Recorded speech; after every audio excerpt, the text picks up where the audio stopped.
Assalamualaikum warahmatullahi wabarakatuh.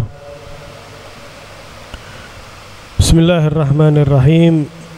Bismillah walhamdulillah wassalatu wassalam ala rasulillah Sayyidina Maulana Muhammad bin Abdullah wa ala alihi wa sahbihi wa man tabi'a sunnatahu wa iqtada bihudah. Subhanaka la ilma lana illa ma 'allamtana innaka antal alimul hakim wa tub alaina innaka antat tawwabur rahim. Amma ba'd. Hadirin rahimakumullah. Alhamdulillah, di bulan yang mulia ini kita kembali diizinkan oleh Allah untuk duduk bersama mengkaji daripada ilmu yang mana di majelis hari ini insyaallah kita akan mengkaji nasihat Al-Imam Al-Habib Abdullah bin Alwi Al-Haddad tentang pentingnya menjaga kebersihan. Nah, di pertemuan yang lalu ya kita telah menyelesaikan yaitu tentang bagaimana kita menjaga diri ini daripada apa yang bisa membuat Allah Ta'ala murka. Beliau mengatakan wa alaika, dan hendaknya engkau biluzumin nadhafah zahiran wa batinan, untuk selalu melazimi kebersihan secara zahir dan kebersihan secara batin. Fa inna man kamulat nadhafatuh, karena barang siapa yang sempurna kebersihannya, zahirnya bersih, batinnya, hatinya bersih, sara biruhihi wa sariratih malakan ruhaniyah, maka seorang tersebut itu ruhnya ya, jiwanya itu seperti sebagaimana malaikat yang begitu bersih. Wa in kana bi jismihi wa suratihi basyaran jismaniyan, sekalipun secara zahir dia serupa seperti manusia, secara jasad manusia, tapi secara ruh ini orang seperti malaikat. Nah, kemudian beliau mengutip hadis Nabi tentang pentingnya menjaga kebersihan. Beliau menyatakan, qad qala Rasulullah sallallahu alaihi wasallam, bunyad dinu 'alan nadhafah. Rasulullah sallallahu alaihi wasallam beliau bersabda, agama ini dibentuk atas dasar kebersihan. Wa qala alaihi salatu wassalam, Nabi sallallahu alaihi wasallam pun pernah mengatakan, innallaha nadhif yuhibbun nadhafah, bahwa Allah Ta'ala itu bersih, suci, dan Allah mencintai dan Allah menyukai daripada kebersihan. Nah, tapi kalau apa yang sering kita dengar an-nadhafah minal iman, lah niku boten hadis nggih. Sekalipun maknanya baik, tapi itu bukan hadis an-nadhafah minal iman, boten. Yang hadis ini tadi, bunyaddin 'ala nadhafah. Ya. Kemudian innallaha nadhifun yuhibbu an-nadhafah. Jadi Islam ini didirikan membawa ajaran yang penuh dengan kebersihan. Makanya Nabi itu hadirin selalu mengajak para sahabat untuk menjaga kebersihan. Nabi nggak suka kotor, kumus, kemproh gitu. Nabi SAW paling nggak suka sekali. Nanti kita lihat bagaimana Nabi itu mengajarkan kepada kita satu persatu. Wa tahsulun nadhafah al-batinah bi tazkiyatin nafas an radha'il akhlaq. Kalau nadhafah kebersihan yang batin ini, yang mana batin ini merupakan tempat pandangan Allah, kebersihan batin yaitu bersihnya hati daripada akhlak yang jelek, kesombongan, riya, hasud, ya, cinta dunia, dan berbagai macam penyakit hati itu. Nah, itu dibersihkan hatinya dari itu semua. Cinta jabatan, ya, dunia itu kan ya jabatan, ya uang. Kalau Nabi mengatakan hubbud dunya ra'su kulli khati'ah, cinta dunia yaitu jabatan, yaitu harta, itu pusat daripada segala perbuatan dosa, segala kejelekan. Kemudian menghiasi batinnya tadi itu dengan akhlak-akhlak yang baik, yaitu dengan tawadhu'nya, dengan rasa malu, dengan ikhlas, dengan kedermawanan, dan selain itu daripada sifat-sifat yang baik. Beliau memulai, hadirin, kebersihan ini yang dibahas pertama kebersihan batin. Karena batin inilah pusat daripada manusia. Nabi SAW beliau pernah mengatakan, ala inna fil jasati mudghah, di dalam tubuh kita ini ada satu anggota, satu gumpalan, yang kalau dia tadi itu baik, maka semua daripada anggota badan orang tersebut adalah baik. Tapi kalau anggota tersebut itu telah jelek, maka semua anggota badannya akan ikut jelek. Ala wahyal qalb, anggota tersebut adalah hati manusia. Orang ketika hatinya baik, tingkah lakunya itu baik, akhlaknya baik, yang dilakukan itu tidak merugikan orang lain, menggembirakan orang lain. Nah, tapi ketika orang itu hatinya jelek, busuk hatinya, sekalipun mungkin penampilannya bagus, kata-katanya indah, tapi hatinya jelek, ya jelek. Yang diinginkan jabatan, pengen jadi ini, pengen jadi itu. Yang diharapkan harta, bagaimana caranya ini, caranya itu. Terkadang dengan berkedok agama, tapi apa? Ujung-ujungnya dunia. Nah, sehingga hati ini sangat penting sekali untuk kita jaga kebersihannya. Nah, tapi bukan berarti ketika kita menjaga kebersihan batin kita, kemudian dohirnya kita lupakan. Nah, itu keliru juga. Maka Nabi SAW beliau itu seringkali memanjatkan doa kepada Allah, seraya menyatakan, Allahumma ij'al sarirati khairan min alaniyati. Ya Allah, jadikan batin saya ini lebih indah, lebih baik daripada zahir saya ini, ya Allah. Zahirnya Nabi itu paling indahnya zahir yang pernah ada. Fisiknya Nabi adalah fisik yang paling indah yang pernah Allah Ta'ala ciptakan di alam semesta ini.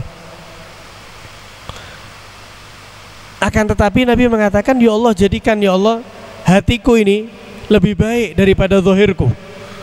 Waj'al ala niyati salihah, dan jadikanlah ya Allah alaniyah saya, yang nampak dari diri saya ini adalah hal-hal yang baik. Kemudian beliau mengatakan, Habib Abdullah, nah, kalau kita pengen memerinci akhlak-akhlak yang baik apa saja, kemudian akhlak yang jelek apa, kemudian apa solusi supaya terhindar daripada akhlak-akhlak yang jelek, itu kita bisa kaji daripada nasihat Imamul Ghazali di dalam kitabnya Ihya Ulumuddin. Wa amman nadhafa adh-dhahirah, adapun kebersihan secara zahir, maka bisa diraih dengan meninggalkan hal-hal yang dilarang oleh Allah. Anggota tubuh ini kita ajak untuk menghindar daripada apa yang dilarang oleh Allah dan melaksanakan apa yang diridhoi oleh Allah. Karena kata beliau, barang siapa yang menghiasi zahirnya dengan mengajak anggota badan ini beramal dengan amalan yang soleh, zahirnya diajak beramal yang soleh, hatinya dimakmurkan dengan akhlak, sifat yang terpuji, faqad kamulat nadhafatuh, maka ini orang sempurna sudah kebersihannya. Mudah-mudahan kita diberi taufik sama Allah, ya, dibimbing hidayah oleh Allah untuk dapat membersihkan keduanya, itu zahir dan batin. Wa illa, tapi kalau orang nggak sanggup membersihkan keduanya ini secara total, maka kebersihan yang ada di dalam dirinya ya tergantung seukuran bagaimana dia menjauhkan hatinya, ya menjauhkan fisiknya daripada hal-hal yang buruk, dan bagaimana dia kadar mengupayakan hati dan fisiknya ini untuk diajak kepada hal-hal yang kebaikan. Dan termasuk, kata beliau, bagian kebersihan zahir, yaitu apa yang telah dibimbing oleh syariat Islam kepada kita daripada menghilangkan kotoran-kotoran serta bersuci daripada hadas pun bersuci daripada najis. Famin dzalik, diantaranya banyak para rawuh. Kita ini diajari sama Nabi sallallahu alaihi wasallam untuk membersihkan diri, betul-betul bersih. Izalatu sya'ril anah. Di antaranya kata beliau, dan ini sunnah Nabi, yaitu jangan lupa untuk membersihkan, mohon maaf, bulu kemaluan, rambut kemaluan, sya'rul anah. Ya, disunnahkan itu bagi kaum laki-laki dicukur, mohon maaf bagi kaum perempuan dicabut. Dasarnya seperti itu. Nah, tapi kalau nggak sanggup ya dicukur, nggak apa-apa. Ya, itu yang pertama, karena kalau tidak dicukur sampai 40 hari atau lebih dikatakan jadi sarangnya setan. Orang kadang mudah gelisah, mudah gundah, sumpek, sarangnya setan. Wa natful ibid au halqih, kemudian bulu ketiak juga dicukur. Bahkan natful ibid, kalau mampu dicabut. Nah, ini kalau mampu ya, barangkali ada orang yang terbiasa iklan ya. Ada orang terbiasa mencabut bulu ketiak, itu afdol sebetulnya. Kalau nggak mampu dicukur. Nah, jangan kita membiarkan gondrong begitu aja.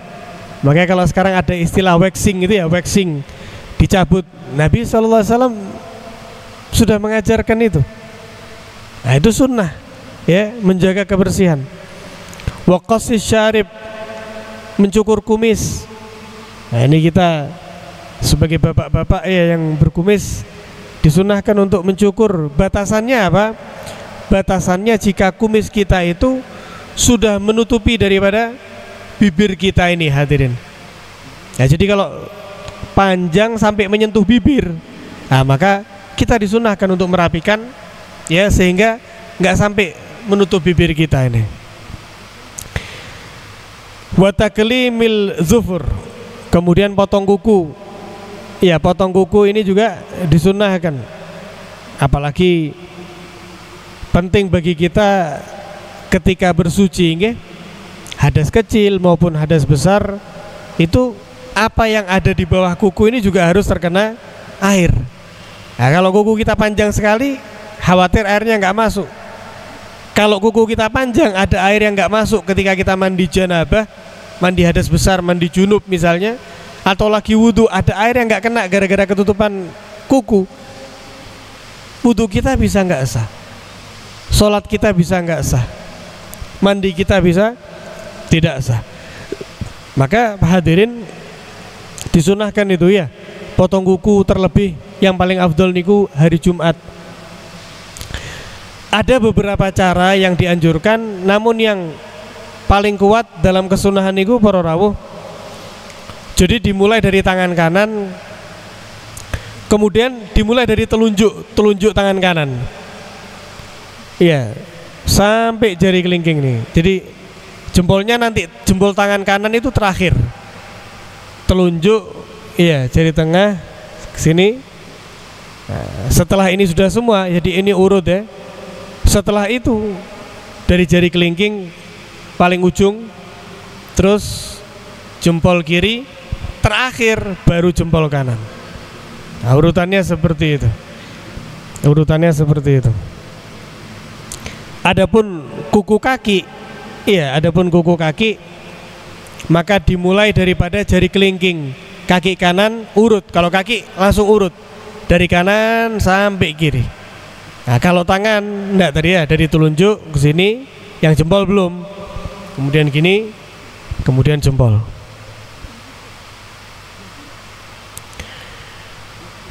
Nah, ini kata beliau, wa yukrahu, dan dimakruhkan mengakhirkan menjalani khisalul fitrah. Ini namanya khisalul fitrah, hadirin.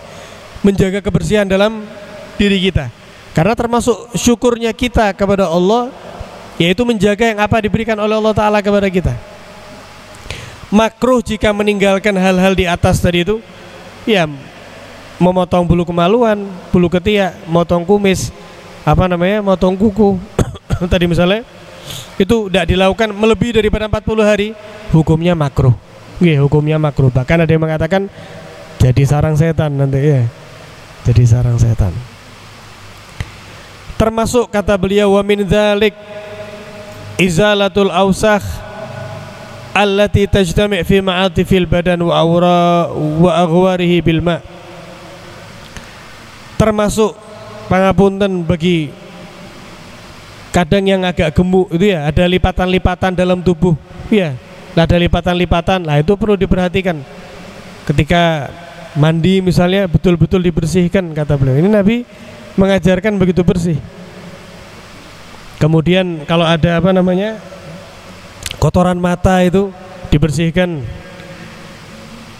Kemudian kotoran hidung, makanya kita ada istinsyak dalam berwudu itu. Itu supaya steril hidung kita. Kemudian sisa-sisa makanan yang ada di gigi, nah itu kita disunahkan untuk membersihkannya. Nah, jadi Nabi SAW itu sangat komplit, hadirin, di dalam mengajarkan kebersihan. Tidak suka kotor-kotor, ya ada kemproh-kemproh itu tidak suka Nabi SAW.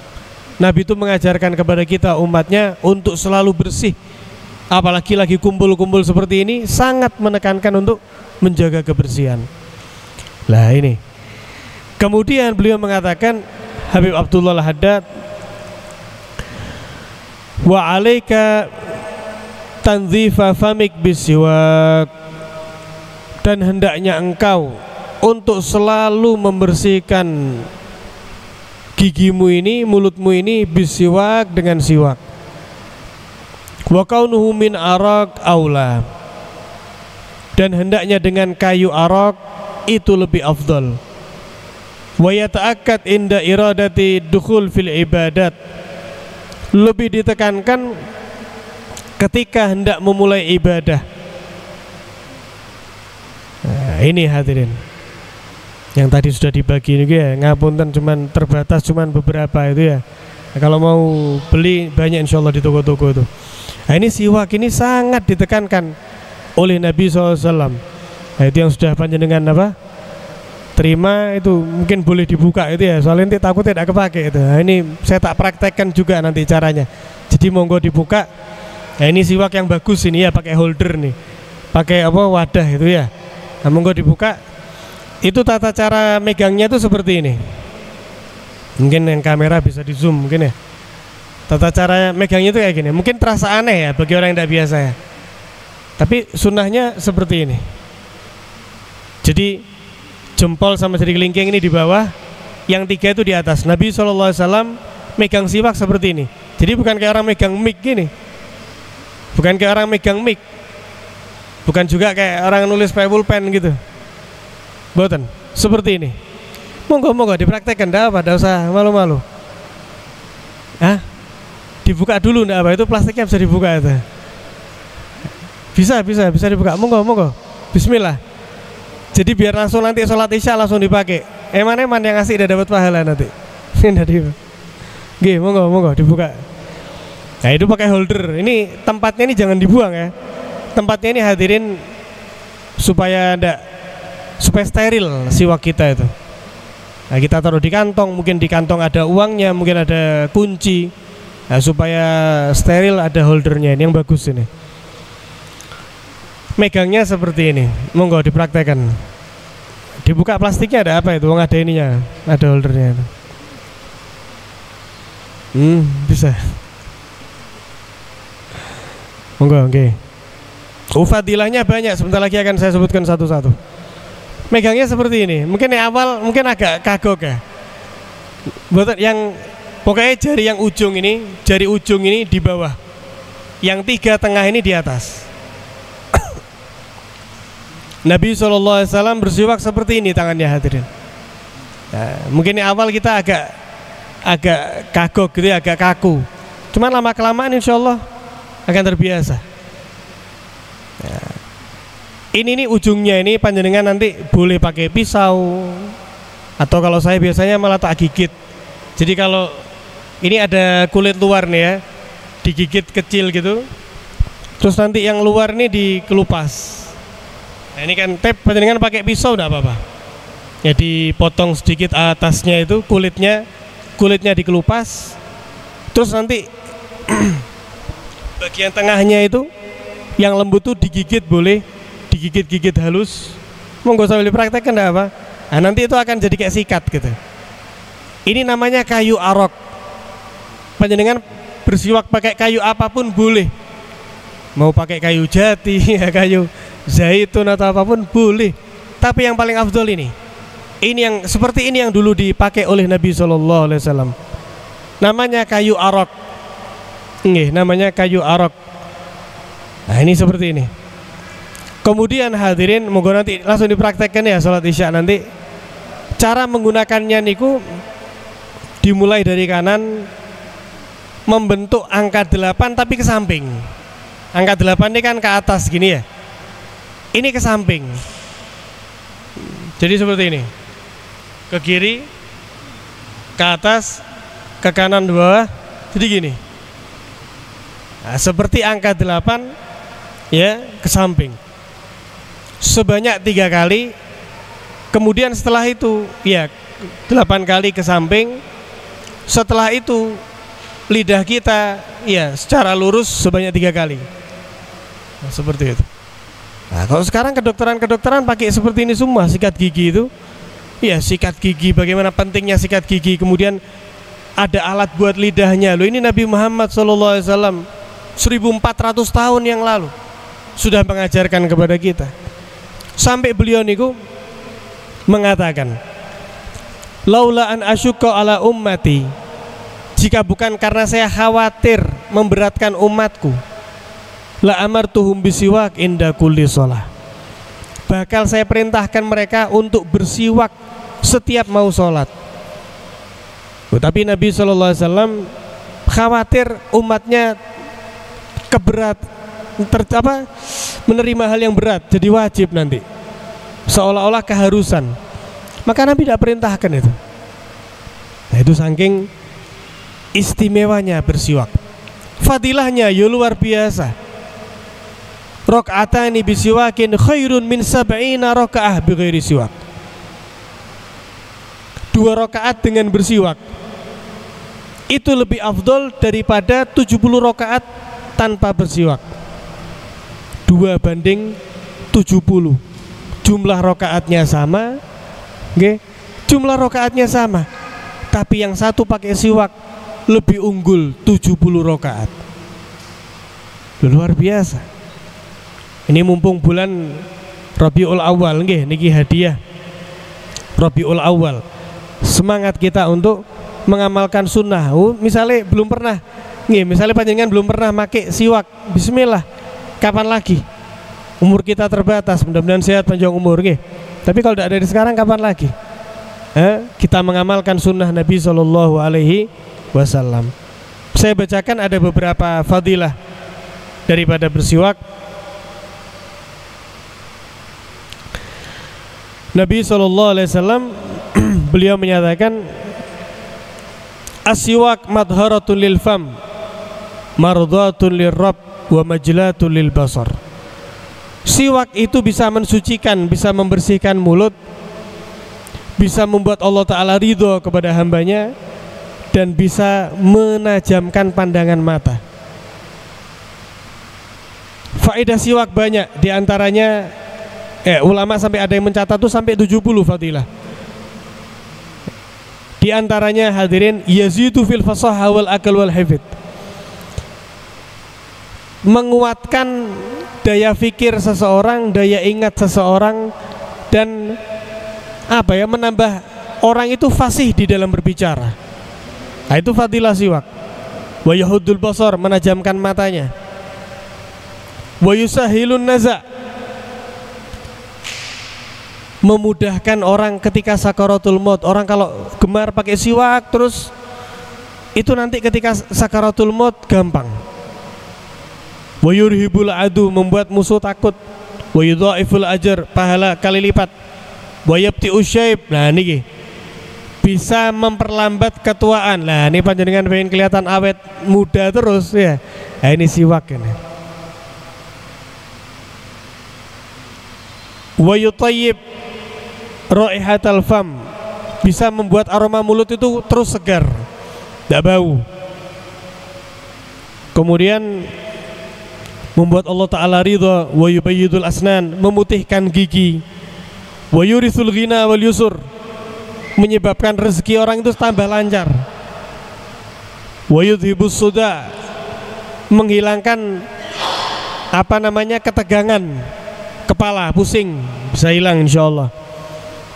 Wa yusahihul ma'idah wa yuqawwiha, bisa menyehatkan lambung, ya, bisa menguatkan lambung. Wa yutahhirul qalb, bisa menjernihkan hati.